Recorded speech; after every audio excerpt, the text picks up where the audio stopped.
prazer é todo meu, né? Estou muito feliz em poder participar desse projeto. Desde já quero agradecer o carinho, né? A confiança, principalmente da minha amiga Mira, que eu sei que foi a indicação. Quero agradecer muito mesmo, amo demais ela. E creio que Deus ele tem algo muito especial para nossas vidas essa noite. Eu queria, primeiramente, compartilhar uma palavra que está muito forte no meu coração, que Deus falou comigo há muitos anos atrás. Com essa palavra, eu mal conhecia assim as profundidades da palavra de Deus quando Deus falou comigo a respeito dessa palavra que se encontra no livro de Isaías, capítulo 55, versículo 8, que diz assim: Meus pensamentos são muito diferentes dos seus, diz o Senhor, e o meu caminho vão muito além do seu caminho, pois assim como os céus são mais altos que a terra, meus caminhos são mais altos que os seus caminhos, e os meus pensamentos mais altos que os seus pensamentos. Quando eu li essa passagem, né, eu li o capítulo todo, e no versículo 6 diz: Busque o Senhor enquanto se pode achá-lo, invoque-o enquanto ele está perto. Como eu falei, eu não entendia muito assim a profundidade da palavra de Deus. Eu estava nova na fé, começando na fé, mas o Senhor falou profundamente comigo e eu guardei isso no meu coração. Por quê? Porque eu sempre tinha escolhas muito erradas na minha vida. Eu sempre escolhia o pior caminho, as piores pessoas, e com isso sofri muito. Eu fui criada, eu sou do Rio de Janeiro, né? Sou carioca, moro no Rio Grande do Sul. Estou no Rio Grande do Sul há 18 anos, moro há 10 anos em Farroupilha e tenho uma família linda, muito abençoada por Deus. Meu esposo é pastor, pastor Sérgio, aqui em Farroupilha. Nós somos missionários. Estamos aqui em Farroupilha fazendo a obra do Senhor há 10 anos. Tenho um filho que se chama João Victor e uma filha que se chama Emanuele. E peço já oração pela Emanuele, que está afastada dos caminhos do Senhor. Mas é uma missionária, porque ela está sempre trazendo alguém para orar, pedindo que a gente converse com uma amiga. Então, o coração dela ainda está tudo aquilo que ensinamos, né? Que é pregar o amor de Deus em tempo e fora de tempo. E estamos aqui fazendo a obra do Senhor, mas nem sempre foi assim. Nem sempre foi esse caminho tão lindo que Deus traçou para a minha vida. O caminho do Senhor, como eu li aqui, os pensamentos do Senhor, o propósito do Senhor. Fui criada pelos meus avós, como eu falei. Os meus avós eram pastores missionários também, aqueles que vai de cidades em cidades, é, é, ali implantando igrejas.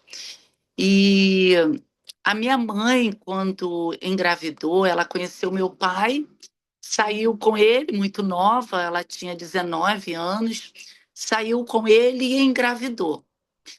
E foi ali um pesadelo para ela. Meu pai batia demais nela, alcoólatra, e ela pegou quando me teve, tentou abortar, não conseguiu. Quando me teve, deu para minha avó.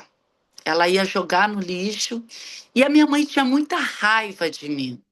A minha mãe, como ela sofreu muito, então eu penso que ela tinha na mente dela que eu era o motivo de todo o sofrimento dela, né? Depois de muitos anos eu consegui entender isso, né? Que muitas das vezes a gente culpa tantas pessoas do nosso sofrimento, mas eu sei que em tudo Deus tem um propósito muito forte em nossas vidas. E quando eu fui morar com a minha avó, o meu avô viajava muito, minha avó começou a ficar muito doente, já não tinha como ficar viajando com ele. Minha avó, ela era uma mulher muito de oração. me ensinou a orar, me ensinou a ler a palavra. Na verdade, a minha avó que me ensinou a ler. Eu não conseguia aprender na escola e a minha avó em casa me ensinou a ler. O meu avô, ele era analfabeto. Ele só sabia ler a Bíblia. O único livro que ele lia corretamente era a palavra de Deus. E ele era um homem que pregava muito, ganhava muitas almas. Ele tinha uma palavra muito dura, muito. Eu achava assim, nossa, meu avô é muito grosso no jeito dele falar. Que ele falava: você aceita Jesus ou você vai para o inferno? Eles vieram do norte. A minha avó, ela teve uma criação eh, muito ruim. Ela apanhou muito do pai dela e ela trouxe isso para a vida dela. Né? Eu costumo dizer que a minha avó, nesse aspecto, ela não foi liberta, ela não foi curada. Né? Não é porque a pessoa está na igreja há anos e anos pregando, cantando, orando, que não precise de uma cura, de uma libertação em determinadas áreas. E eu costumo dizer que a gente tem que trazer à memória tudo aquilo que muitas das vezes nos leva a um passado triste, a um passado doloroso e pedir a Deus uma libertação, procurar até uma ajuda para conseguir uma cura interior, uma libertação completa. Então, como ela apanhou muito, ela também batia muito. E eu apanhei muito da minha avó. Eu apanhava todos os dias por motivos banais. Por exemplo, eu não gostava de leite fervido e ela toda manhã ela fervia o leite e me dava para beber. Então me dava ânsia de vômito, muitas das vezes até vomitava, e com isso ela me batia. Mas não era bater, tipo, dar um tapinha. Ela pegava cipó de goiabeira, trançava e me batia, me surrava mesmo. E eu ficava muitas das vezes marcada, sangrava. Ela pegava depois sal e vinagre e tacava em cima das manchas, dos vergalhões que ficavam no meu corpo. A minha mãe, quando ia me visitar, minha mãe se separou do meu pai, se casou, logo assim que separou, se casou com um médico muito conceituado no Rio de Janeiro. E quando a minha mãe ia me visitar, a minha mãe tinha muita raiva de mim e ela falava assim: eu te odeio, eu não gosto de você, você é feia, você nunca vai ser nada, não me chama de mãe. Então eu não tinha o amor que a gente busca de uma mãe, nem pela minha avó e nem pela minha mãe. Eu queria muito que a minha mãe me amasse. Eu tinha uma, eu achava a minha mãe a mulher mais linda do mundo. Eu sonhava em estar com a minha mãe. Minha mãe teve mais duas filhas. Essas filhas eram tratadas totalmente diferente, totalmente. Então eu fui trazendo um peso muito grande na minha vida.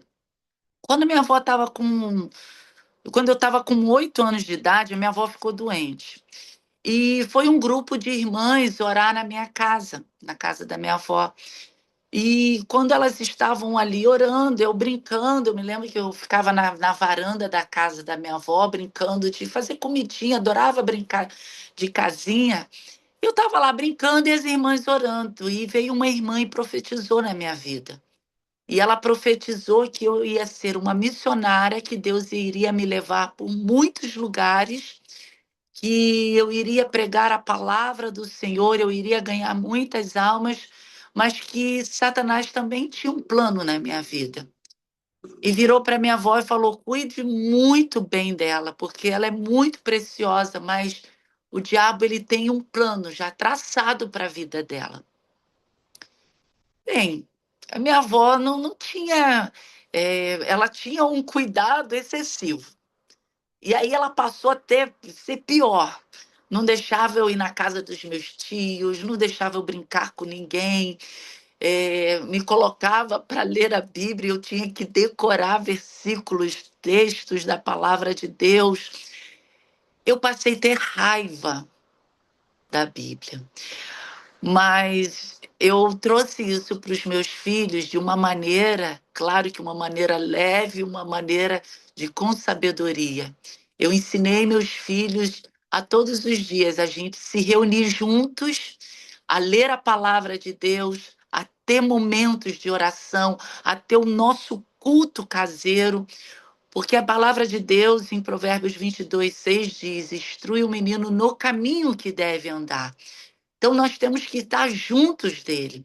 E minha avó não, minha avó me botava lá naquele canto que eu tinha pavor. Você vai ter que ler, você vai ter que aprender, você vai ter que. Na verdade, ela me fez muito bem, porque mais tarde eu usei tudo aquilo que ela me ensinou. Mas naquele momento eu tive muita raiva e por muitos anos eu tive muita raiva de Jesus, de Deus. Minha mãe ia sempre me visitar, né? Ia sempre levar as coisas, me enchia de presentes, de roupas, de brinquedo, tinha de tudo, mas não tinha o principal, que era o amor dela. E ela, um certo dia, começou a falar para mim que eu ia ser modelo, que eu ia ser manequim, porque eu era muito alta, muito magra, e que eu ia ganhar muito dinheiro com isso. Eu vou estar bebendo um pouco de água, que eu estou super resfriada. Enfim, aquilo entrou dentro do meu coração. Eu comecei a pensar, ai, eu vou ser modelo, eu vou ser rica, eu vou ter tudo e eu vou ter minha mãe. Ela vai passar a gostar de mim. E eu botei isso na minha cabeça. Quando eu completei de 11, estava com 11 para 12 anos, a minha mãe me tirou da casa dos meus avós e eu fui morar com a minha mãe na zona sul do Rio de Janeiro, num apartamento extremamente luxuoso, um por andar. Ali a minha mãe eh, tinha ali vários empregados e eu via que as minhas irmãs, cada uma era criada por uma babá, que se chamava antigamente, uma mulher que cuidava delas. E a gente não tinha a atenção da minha mãe. Eu achava até que minhas irmãs tinham, mas não tinha. Minha mãe apanhava muito do meu padrasto. Ele também era um alcoólatra e batia muito nela. Ele nos trancava dentro do quarto e a gente ouvia os gritos da minha mãe. E aquilo começou a me dar muito ódio, muita raiva. Eu pensava os meus pensamentos eram só pensamentos ruins. E eu fui fazer o curso de modelo, de manequim, me formei, depois de um ano de curso, me formei. No meu primeiro desfile, eu fui trabalhar na Rede Manchete, comecei a ganhar muito dinheiro e achava que a minha vida ia ser diferente por causa do dinheiro e a minha vida ia ser diferente por causa da fama. Pelo contrário, fui conhecendo muita gente famosa, muita gente mesmo. Comecei a trabalhar dentro da Rede Globos, fazendo figuração, pontas em novelas, em filme. E ali, muito nova, tudo muito novo, muito novinha mesmo. Como eu era muito alta, eu tinha 1,75 m com 12 anos, e eu tinha já uma aparência, assim, uma fisionomia de mulher, né? A produção que me colocavam. Comecei ali naquele meio a usar drogas, né? A primeira vez que eu usei droga, na verdade, foi na escola, lança-perfume. E a primeira vez ali eu usei aquela droga, gostei. Teve um dia que eu estava desmaiada dentro do banheiro da escola, e ali já ligaram para minha mãe, falaram para minha mãe. Minha mãe me levou para casa. Ali ela não me deu nenhuma correção, não falou nada. É como se eu pudesse fazer tudo o que eu quisesse. Eu comecei a ter uma liberdade tão grande que eu me arrumava para sair, né? Falava às vezes para minha mãe: vou para casa da minha amiga. E era mentira, eu não ia para casa de ninguém. Eu ia para dentro de bares, beber e cheirar cocaína. Comecei a cheirar muita cocaína, fumar muita maconha, me tornei uma viciada, ia para muitas festas.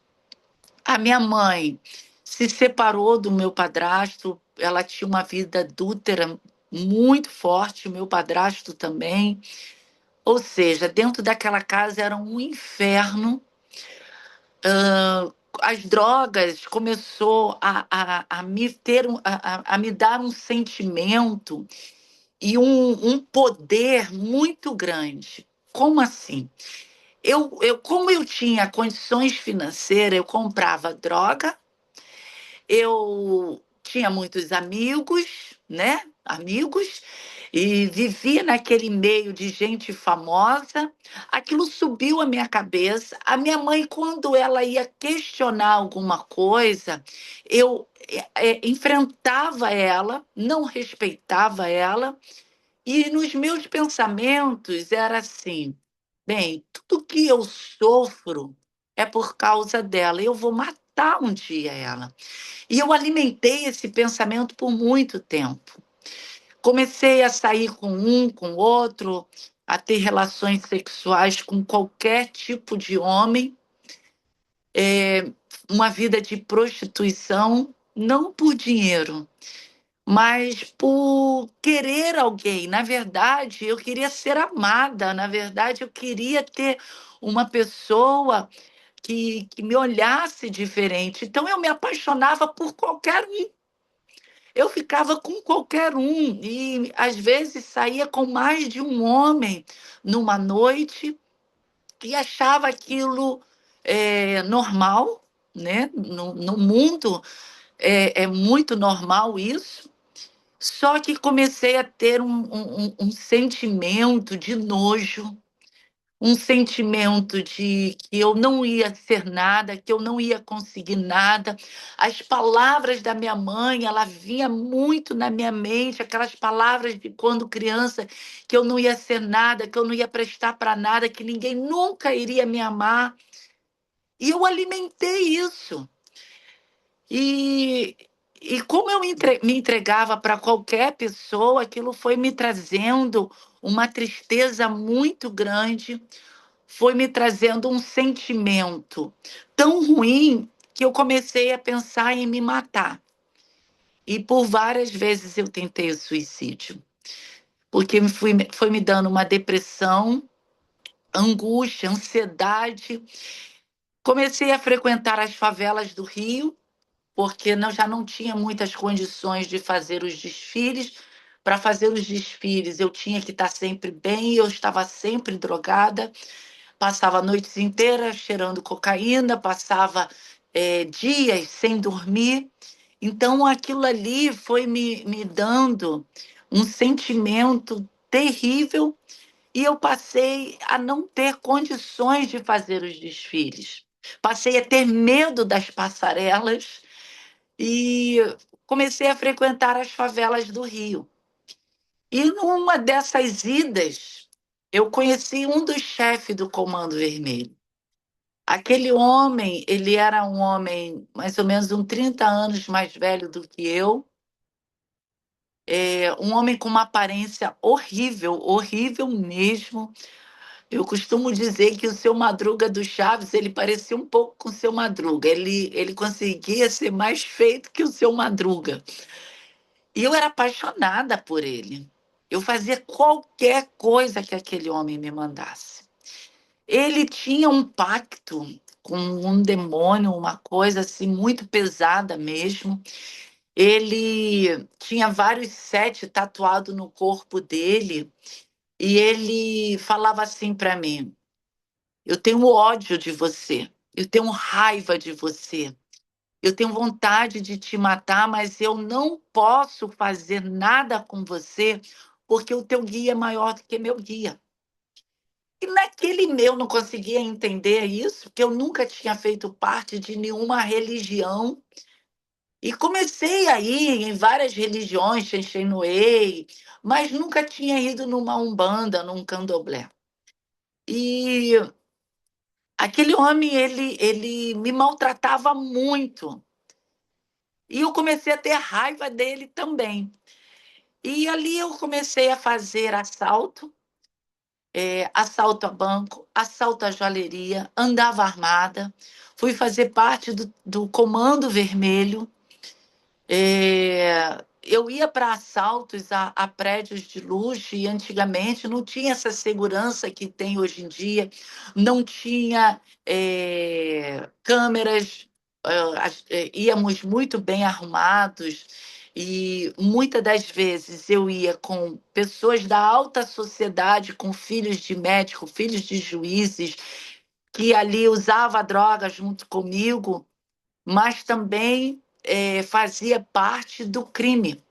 Então, nós entrávamos dentro desses prédios de luxo, dentro dos apartamentos, ali rendia aquelas pessoas, aquelas famílias, uma situação horrível, que eu me envergonho de falar, eu falo para o nome do Senhor ser glorificado. E ali eu comecei a cada dia me envolver mais com o Comando Vermelho, a traficar. Como eu conhecia muita gente na Zona Sul do Rio, eu pegava droga e eu vendia no Leblon, eu vendia em Ipanema, eu comecei a ganhar muito dinheiro, mas era um dinheiro que entrava muito fácil e saía muito fácil mesmo, porque eu pagava tudo para todo mundo, quando passava noites, finais de semana, fazendo festas, quando via não tinha dinheiro nenhum. É, a minha aparência foi ficando uma aparência horrível. Minha mãe não entendia nada, nós brigávamos muito. E eu sempre falava para ela que um dia eu ia matá-la. Enfim, minha mãe sofreu demais também, né? Fiz a minha mãe sofrer muito. E descontava toda a raiva, todo o ódio que eu tinha na minha mãe. E um dia eu saí de carro, eu comecei a fazer parte da Umbanda, comecei a frequentar, antes de falar do sair de carro, eu comecei a frequentar a Umbanda, e ali, quando eu ia me consultar, ali naquele centro, com aquela entidade que estava ali manifestada, ele ali falava que o que tinha na minha vida era muito forte, existia uma luz muito grande na minha vida que ninguém podia me tocar. O meu guia era maior do que todos os guias. E ali eu pensava que era Ogum, que era Oxum, né, que na Igreja Católica é o São Jorge, a Aparecida. E eu ali, eu fazia tudo que me mandava. Eu fazia despacho, eu passava noites inteiras com comidas em voltas, ali fazendo oferendas, para que na manhã seguinte, pela manhã eu iria, sempre ia nas Matas Virgens, e ali fazia aqueles despachos, uma coisa muito pesada, uma coisa muito horrível. Eu passei ali a incorporar aqueles demônios, passava noites inteiras incorporada, bebia demais e passei a beber muita cachaça, a cheirar mais ainda cocaína, enfim. Buscava refúgio, buscava segurança, buscava paz, alívio em lugares errados e em pessoas erradas, num caminho totalmente errado. E um dia, ali sempre falavam para mim que eu não poderia usar roupa preta, que eu não poderia sair com qualquer tipo de pessoa, principalmente na sexta-feira.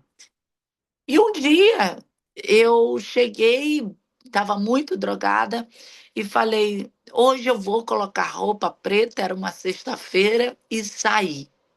Saí toda de preto e encontrei com um rapaz que ele era um cigano, cigano mesmo. Só que ele é aqueles ciganos muito ricos. E ele estava de carro e ele me ofereceu uma carona. Já era de madrugada, ele morava perto da minha casa. Ele me ofereceu uma carona e naquela carona eu sofri um acidente de carro que eu fui dada como morta. Fui cuspida pelo vidro da frente do carro. Me lembro só de ter colocado o meu braço assim. Eu tenho cicatrizes, minha mão ficou com sequelas, né? E eu fui dada como morta naquele acidente. Foi em Copacabana, eu fui parar na areia da praia. Então eu voei assim, pelo vidro da frente do carro. O carro foi perca total. E ligaram para minha mãe falando que eu estava no hospital, o meu corpo, que eu estava morta. E quando a minha mãe soube, ela foi ao hospital e eu me lembro de ouvir a voz da minha mãe bem longe e me lembro de ter visto um homem de preto e vermelho do meu lado. Ali eu voltei à vida. Minha mãe me levou para casa, cuidou de mim. Eu tinha tido traumatismo craniano.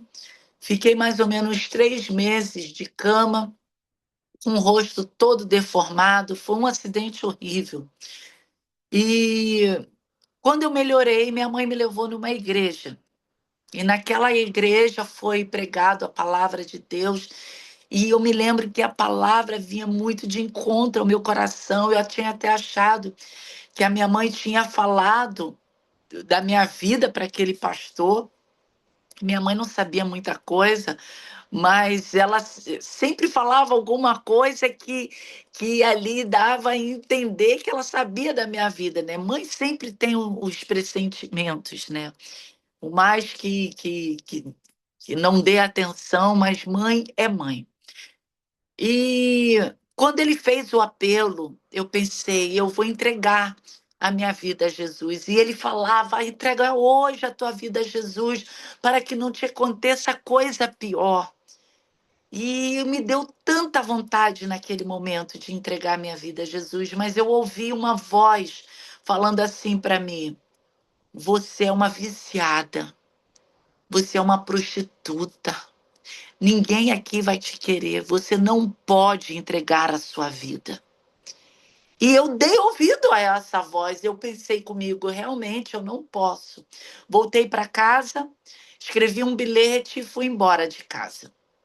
Deixei um bilhete para minha mãe dizendo que eu estava indo embora, indo morar na favela, lá no Serra Coral, que fica no Cosme Velho.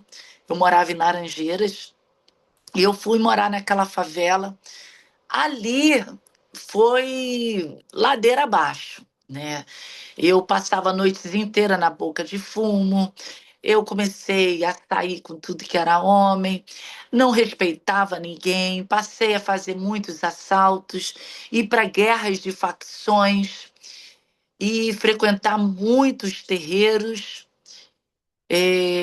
Só pensava na morte. Ali, quando eu ia nos terreiros, era sempre falado que eu nunca iria me casar, que eu nunca ia ser mulher de um homem só, e eu gostava de ouvir aquilo, que eu nunca iria ter filhos.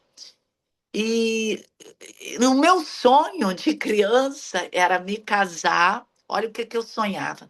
Eu sempre pensava assim, quando eu estava ali brincando de casinha, um dia eu vou ter uma casa, eu vou fazer bolo para o meu marido, eu vou ter 2 filhos, eu vou ter um menininho bem moreninho, uma menina bem loirinha, e eu vou ser muito feliz.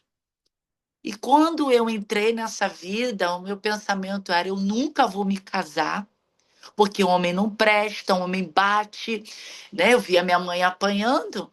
Eu nunca quero ter filhos, porque se eu tiver filhos, eu vou dar eles, eu não quero, não vou amá-los.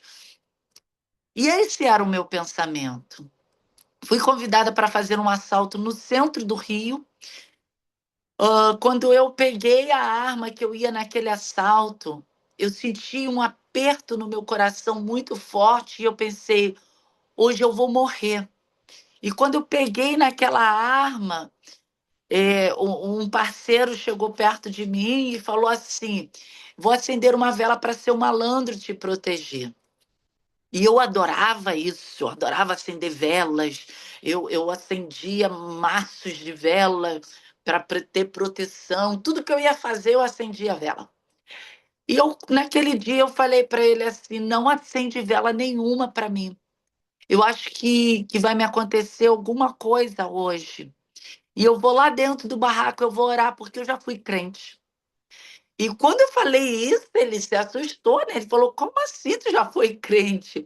Falei: sim, eu já fui crente e eu vou lá dentro do barraco orar, porque eu acho que o único que pode me ajudar hoje é Jesus. E eu fui para dentro daquele barraco, eu comecei a orar. Naquela favela, eu sempre via os crentes passando. E quando eu via eles passando, eu pensava assim comigo, lá dentro no meu coração, aquele ali é o meu povo, é ali que eu tenho que estar.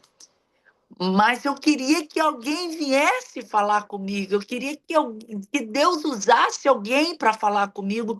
E nunca ali ninguém falou nada comigo, nunca ninguém falou de Jesus para mim. E eu pensava assim, poxa, eles têm medo da gente, né? A gente ficava às vezes na boca de fumo e eu acho hoje em dia, né, que nós como cristãos, nós precisamos muito falar do amor de Deus. E às vezes não é com muitas palavras, mas é dizer para alguém: olha, Jesus te ama, Jesus pode te tirar daí. Às vezes pode ser, a pessoa pode até te dar um fora, a pessoa pode até rir de você, mas essa palavra vai ficar dentro do coração dessa pessoa e na hora certa vai germinar. E eu orando ali com Deus, eu falei: Deus, eu não aguento mais a vida que eu estou levando. Eu estava com 24 anos, eu pesava 42 quilos, eu tinha uma aparência horrível, eu me vestia muitas das vezes igual um homem para estar ali na boca de fumo, não tinha mais vaidade nenhuma. E eu falei com Deus: Senhor, eu preciso que tu me ajude. Eu preciso que o Senhor me ajude a fazer esse assalto, porque se der alguma coisa errada, eu vou morrer aqui na favela.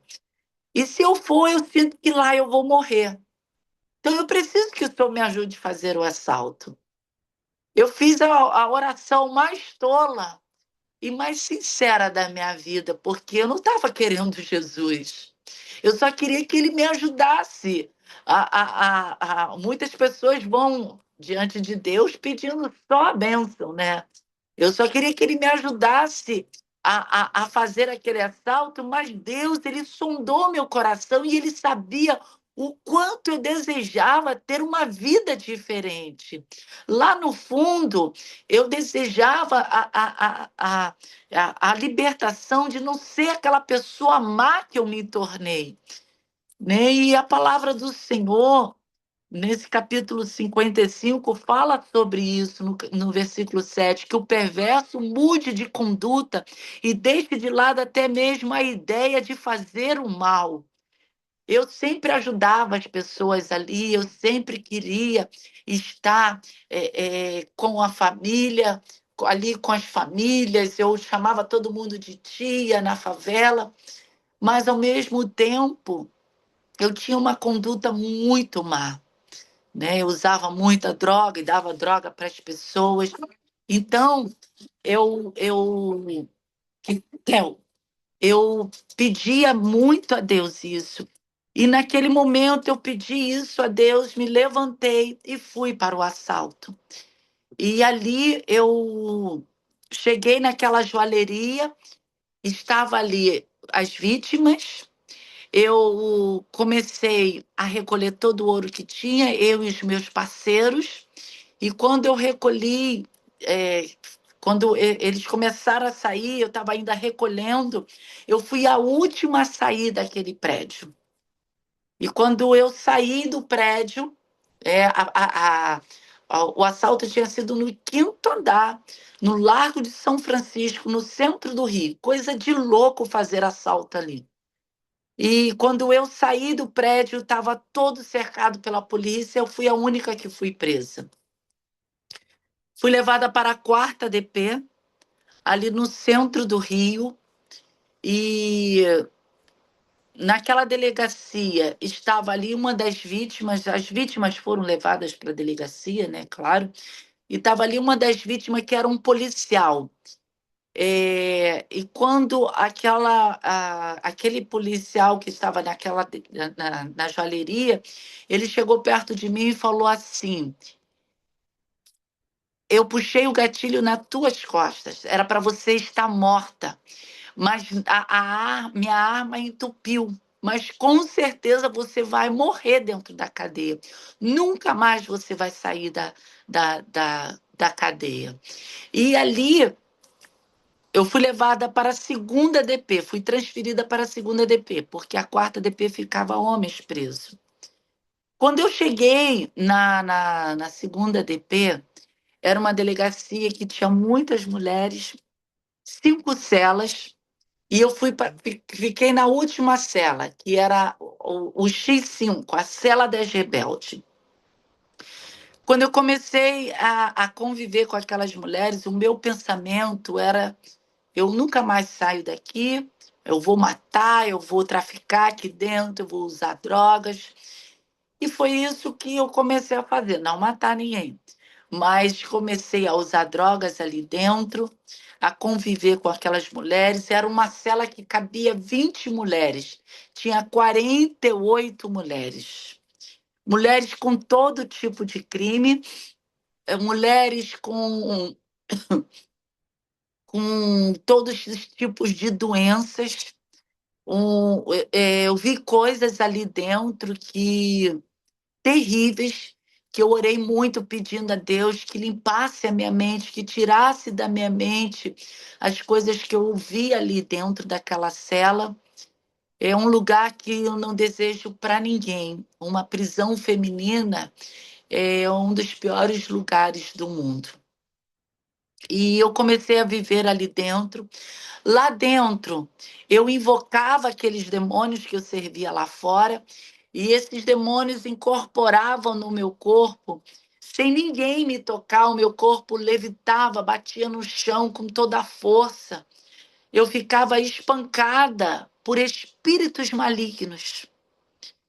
E ali, aqueles policiais que ficavam de plantão, porque geralmente isso acontecia de madrugada, meia-noite, e quando isso acontecia, eles me tiravam e me batiam por ter feito barulho dentro da cela, e principalmente sendo de madrugada.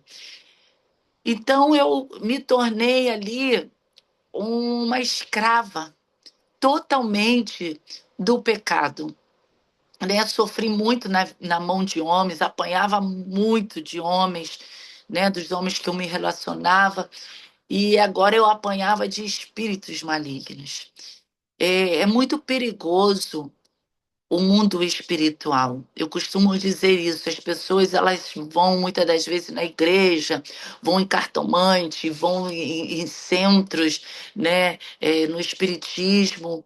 Cuidado, só existe um caminho, e esse caminho é o caminho do Senhor Jesus. A palavra de Deus nos fala que conhecereis a verdade e a verdade vos libertará. A verdade é Jesus, a palavra de Deus que liberta, a palavra de Deus que nos traz fé.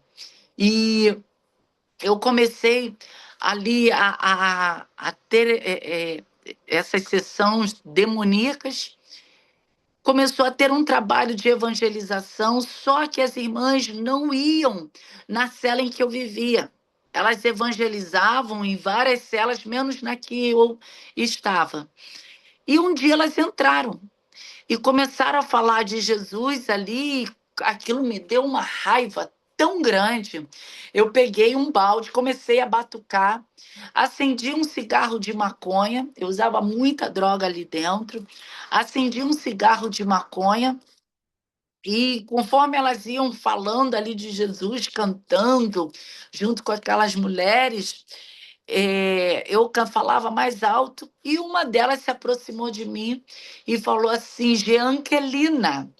Quando elas falaram Jeanquelina, eu falei assim, como que a senhora sabe o meu nome? Ela falou, eu não sei nada, mas o Deus que eu sirvo sabe todas as coisas e ele mandou eu entrar aqui dentro dizer para você que ele te ama e vai te tirar daqui. Eu falei para ela, olha irmã, eu não amo a Jesus, eu odeio Jesus e se a senhora vir de novo falar comigo, eu vou dar um soco na sua cara. Ela olhou para mim e falou assim, todas as vezes que o meu Deus mandar eu falar com você, eu vou falar, porque maior o que está em mim do que está em você. E quando ela falou isso, eu não tive mais força nenhuma.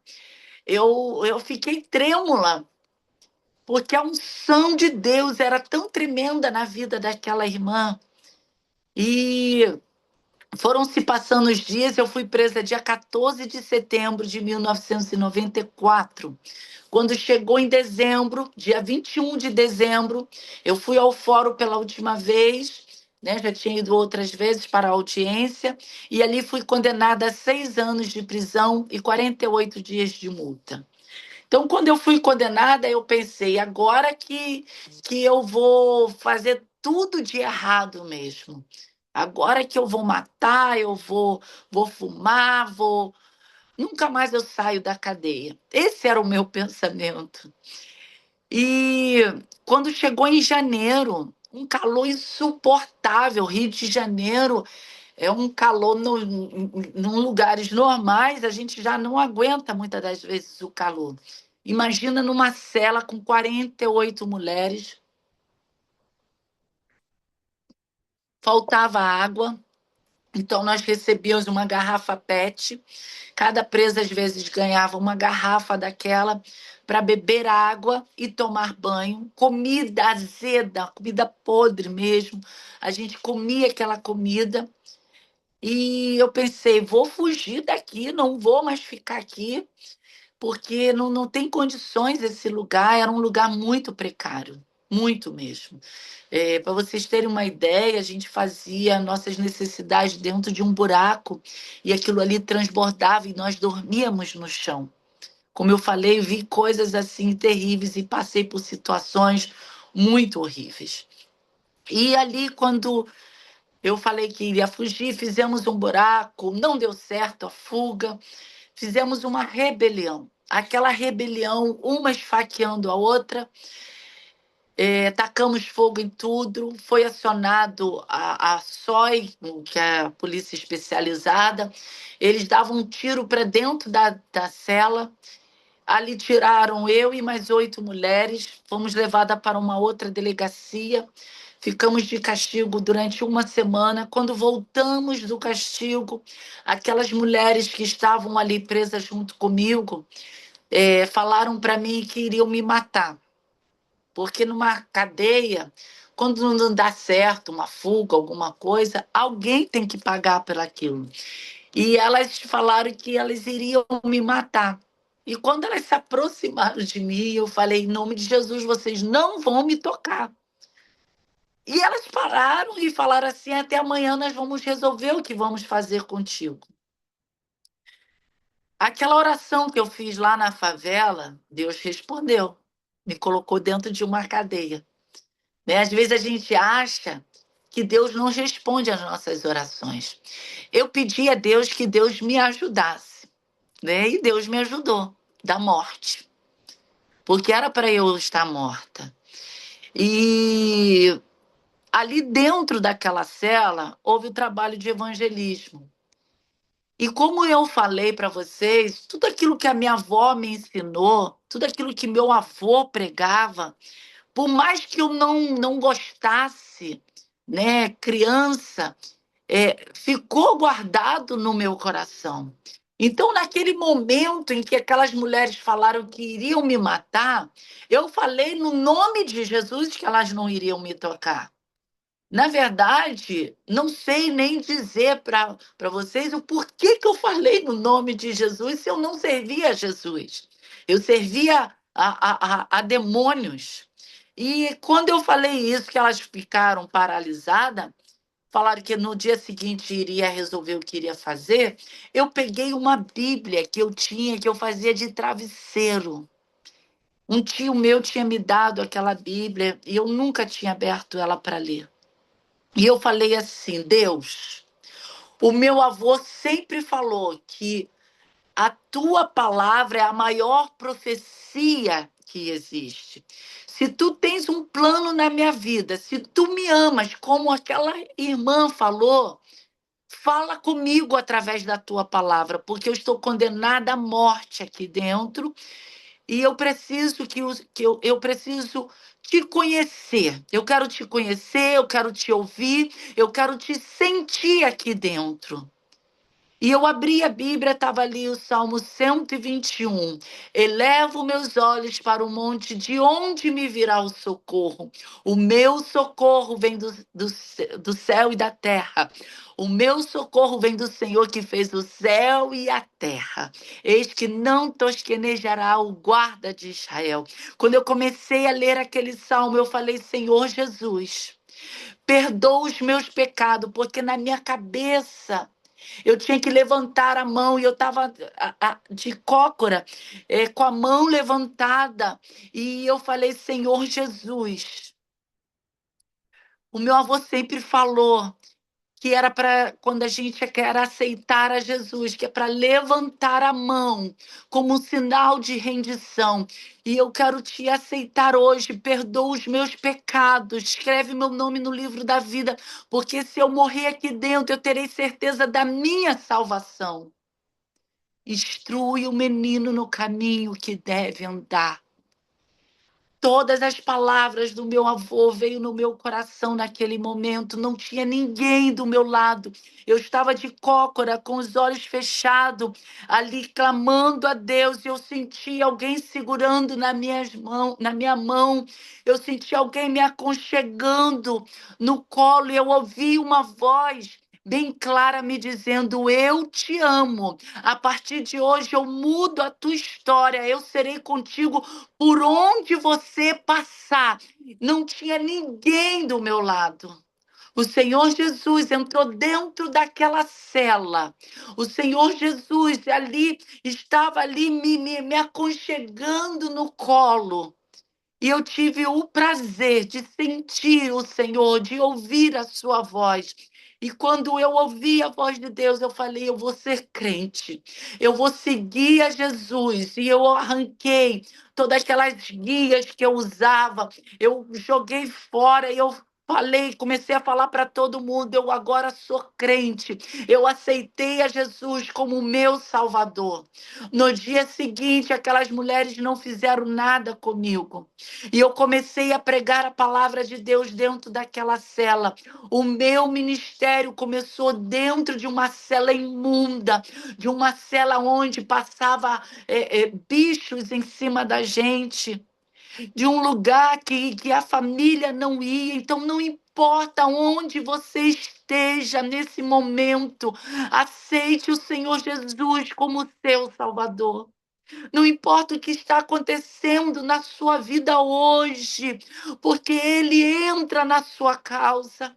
Ele entra nos lugares mais improváveis. O Senhor Jesus, Ele tem o poder de mudar a história. Ele mudou a minha vida num simples ato. Eu fiz uma coisa que, na verdade, eu fui conduzida pelo Espírito Santo. Porque no meu pensamento, os meus caminhos, não era nada do Senhor. E ali a minha mãe ia me visitar. Eu falei para minha mãe sempre pregava para mim, eu tinha raiva, eu discutia com ela. E a minha mãe foi me visitar, eu falei: mãe, eu aceitei a Jesus. E eu vou me batizar aqui dentro. E eu me batizei dentro daquela cela. A minha foto saiu em destaque no jornal, porque como eu era uma assaltante, né, é, saiu em destaque que eu tinha aceitado a Jesus. Eu e 17 mulheres aceitamos a Jesus ali, nos batizamos. Dentro daquela cela passou a ter paz. Os guardas que iam me bater, iam sempre me tiravam para me bater, me xingavam. Eles passaram aí levar pedidos de oração, porque nós tínhamos reuniões de oração de manhã, ao meio-dia e à noite. Todos os dias nós tínhamos os propósitos de oração. Fui transferida para um presídio depois de 9 meses naquela cela. Fui transferida para um presídio, e naquele presídio ali, eu comecei a frequentar a igreja e lá falaram para mim assim: você tem fé, coloca a tua fé em prática. E eu pensei comigo: como eu faço isso? Todas as noites eu ia para um banheiro orar. E eu estava dentro de um banheiro naquela noite. Eu falei: Deus, aquela irmã falou que eu tenho fé. Como é colocar a fé em prática? E eu abri a Bíblia, Marcos 11, 24. Por isso vos digo que tudo que pedides em oração, credes e recebereis, será convosco.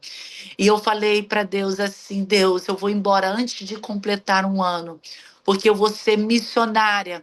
Aquela irmã, quando eu era criança, falou que eu ia ser missionária.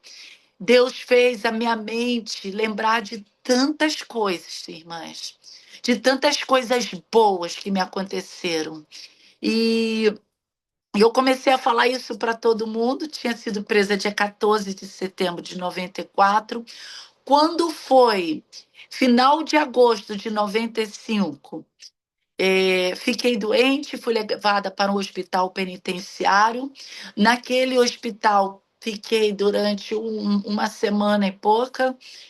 E quando foi dia 7 de setembro, eu ainda estava no hospital. Eu falei: minha mãe vai no presídio me visitar e eu estou aqui no hospital. Deus, eu preciso voltar pro presídio. E no dia 7 de setembro, que não tinha transferência, teve uma transferência. E eu fui para o presídio me arrumando para a visita. Ali, quando eu estava ali me arrumando para a visita, uma colega chegou perto de mim e falou assim: quando você estava lá no hospital, o teu advogado teve aqui e deixou um papel com a diretora. Que homem lindo é teu advogado. Eu falei: não é meu advogado. Ela falou: é teu advogado, sim. A minha mãe foi me visitar. Eu falei: mãe, você colocou algum advogado? Ela falou: não. Falei: dia 14 de setembro, mãe, faz um almoço bem gostoso, porque eu vou almoçar em casa. Deus restaurou a minha amizade com a minha mãe. Nós tínhamos o prazer de, nas visitas, falar do amor de Deus, pregamos a palavras de Deus juntas. E naquele dia minha mãe foi embora meio que chorando, falou: olha, você não vai fugir. Eu falei: claro que não, mãe. Nenhuma condenação há para os que estão em Cristo Jesus. E eu estou servindo a Jesus aqui dentro. E eu vou sair daqui para pregar a palavra de Deus. E quando foi no dia 8 de setembro, era uma quinta-feira, não, era uma sexta-feira, a diretora não iria ao presídio, ela iria enforcar. Como no dia 7, na quinta, era feriado, ela foi ao presídio, me chamou na sua sala e falou assim para mim: quantos anos você é condenada? Eu falei. Ela falou assim: você entrou com algum recurso? Eu falei: entrei. E o que aconteceu? Eu falei: olha, a Justiça do Rio foi negado, a Justiça de Brasília foi negado o recurso. Ela falou: pois é, não sei o que aconteceu, mas você pode ir lá dentro arrumar suas coisas, porque chegou o seu alvará de soltura. Faltava 6 dias para completar um ano. O Senhor Jesus me tirou daquele presídio. Eu tive o prazer de entrar dentro do alojamento, aonde muitas mulheres falavam que eu estava me escondendo atrás da Bíblia, ali me ajoelhar. E quando eu abri meus olhos, eu estava ali, me ajoelhei para agradecer a Deus pelo meu alvará que tinha chegado. E quando eu estava ali orando, quando eu abri meus olhos, não tinha nenhuma mulher em pé. Todas estavam de joelhos orando, porque nunca tinha visto isso acontecer. Mulheres que estavam anos ali dentro. O Senhor Jesus me tirou. O Senhor Jesus restaurou a minha vida. O Senhor Jesus me deu um caráter formado nele. Uma das coisas que eu mais pedi ao Senhor, que Deus mudasse, me libertasse de mim mesma. E o Senhor me deu um casamento, um homem. Eu pedi ao Senhor, Senhor, eu quero um homem que nunca tenha tido contato com drogas. O Senhor me deu um homem, amadas irmãs, que me ama, que me respeita, que é muito além do que eu jamais imaginei que poderia existir um homem assim. Me deu 2 filhos, meu filho é moreninho, a minha filha é loirinha, de olhos claros, os olhos dela é bem claro. Deus realizou todos os meus sonhos. Eu tenho o prazer de arrumar minha casa, fazer um bolo para esperar o meu marido, meus filhos. Nessa noite eu queria falar para você, porque o Espírito Santo de Deus me fala muito forte. Não desista da sua família. Não desista do seu casamento. Não desista daquilo que você sonhou um dia, de que você teve, que talvez hoje você esteja passando por um processo tão doloroso, tão difícil. Deus, ele é poderoso para restaurar. Deus, ele é poderoso para trazer de volta. Deus é poderoso para libertar o seu filho aonde ele estiver agora.